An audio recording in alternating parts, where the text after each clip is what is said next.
پوری دنیا پر اور خاص طور سے امت مسلمہ پر جو اس وقت حالات آئے ہوئے ہیں، امت کا ہر انسان ان حالاتوں سے واقف ہے۔ وہ حالات ہر ایک پر کھلے ہوئے اور واضح ہیں، امت کے کسی بھی فرد و بشر پر مخفی اور پوشیدہ نہیں ہے۔ دنیا میں امت مسلمہ پر سب سے زیادہ ظلم اور ستم کیے جا رہے ہیں۔ ہر ایک جانتا ہے کہ اس وقت میں امت پر کیا حالات چل رہے ہیں، لیکن جو لوگ اللہ تبارک و تعالی کو مانتے ہیں، جو جناب محمد رسول اللہ صلی اللہ تعالی علیہ وسلم کی رسالت کو مانتے ہیں اور جو آپ کے ارشادوں سے اور خبروں سے واقف ہیں، وہ جانتے ہیں کہ یہ حالات دنیا میں پہلی دفعہ نہیں آئے ہیں، یہ حالات امت مسلمہ پر نہیں آئے ہیں، بلکہ جب سے دنیا بنی ہے تب سے ایمان والوں کو مصیبتوں کا، پریشانیوں کا سامنا کرنا پڑ رہا ہے اور قیامت تک ان آزمائشوں میں رہنا پڑے گا۔ ایمان والوں سے کبھی بھی یہ حالات دور نہیں ہوں گے، لیکن یہ حالات ہمارے اوپر آتے کیوں ہیں؟ اللہ کے ماننے والے اس زمانے سے زیادہ اس زمانے میں موجود ہیں، رسول کی رسالت کو اعلان کرنے والے اس زمانے میں زیادہ ہیں، دنیا کے علوم اور فنون میں ماہر زیادہ، پھر بھی یہ حالات ہمارے اوپر سے ہٹنے کا نام نہیں لیتے۔ محترم حضرات، یہ حالات آتے ہیں ہمیں آئینہ دکھانے کے لیے، یہ حالات دنیا میں ہمارے اوپر ڈالے جاتے ہیں ہمیں آزمانے کے لیے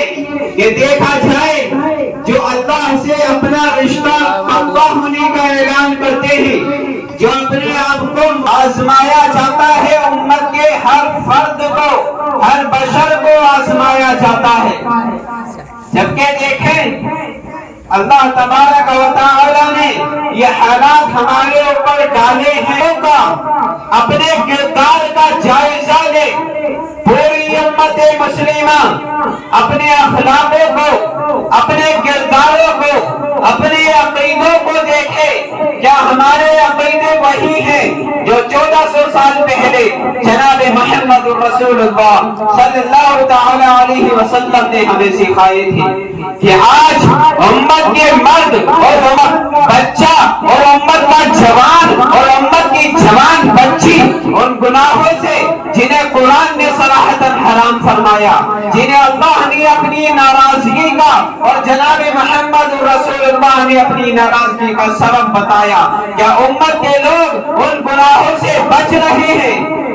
کہ آج ہماری مسجدیں ہم سے آزاد ہیں، جاؤ جا کر دیکھو مسجدوں میں نہ جانے کتنے لوگ ایسے ہیں جو عید سے عید جاتے ہوں گے، نہ جانے کتنے ایسے ہیں جو جمعے سے جمعہ مسجد میں جاتے ہیں۔ آج دیکھو اپنی بستیوں کی مسجدوں میں جو ویران پڑی ہیں، مؤذن 5 بار تمہیں آواز دے کر بلا رہا ہے، اللہ کے بندوں کامیابی کی طرف آ جاؤ، اللہ کے بندوں اللہ کی عبادت کر لو، لیکن ہماری عقلوں پر ایسے پردے پڑ گئے کہ آج اتنے حالات کے باوجود بھی اللہ تبارک و تعالیٰ کی عبادت کرنے کو راضی نہیں ہے۔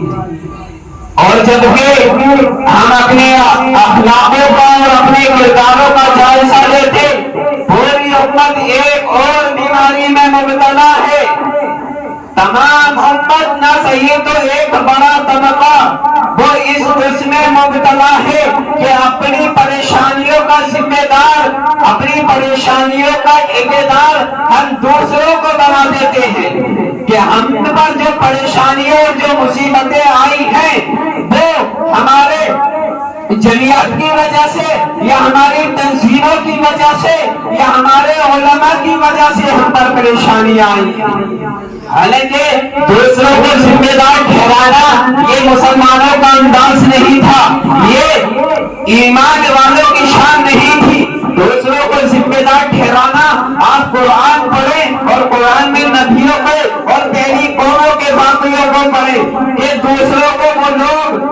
جو ذمہ دار ٹھہرا کرتے تھے تو یہ تو کافروں کا انداز تھا، یہ مشرکوں کی شان تھی کہ جب ان پر مصیبتیں آتی، جب آسمان سے ان کے اوپر عذاب نازل ہوتا تھا تو وہ کہتے تھے جب سے ہود آئے ہیں، جب سے سمود آئے، جب سے نوح آئے، جب سے ابراہیم آئے، جب سے موسیٰ آئے اور جب سے عیسیٰ اور جب سے آخر میں جناب محمد رسول اللہ صلی اللہ تعالی علیہ وسلم آئے ہیں، تب سے ہمارے اوپر مصیبتیں آئی ہیں۔ نہ تو ہمارے کاروبار اچھے چل رہے تھے، ہماری کھیتیاں اچھی چل رہی تھی، ہماری زندگیاں اچھی چل رہی تھی، لیکن ہود کے آنے سے، سمود کے آنے سے، نوح کے آنے سے، ابراہیم کے آنے سے اور محمد رسول اللہ محمد عربی کے آنے سے ہمارے اوپر مصیبتیں آئی ہیں۔ دوسروں کو ذمہ دار وہ لوگ ٹھہرایا کرتے تھے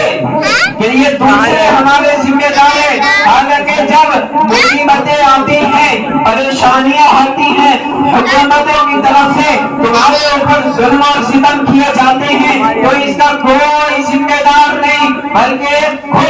قوم اس کی ذمہ دار ہوتی ہے۔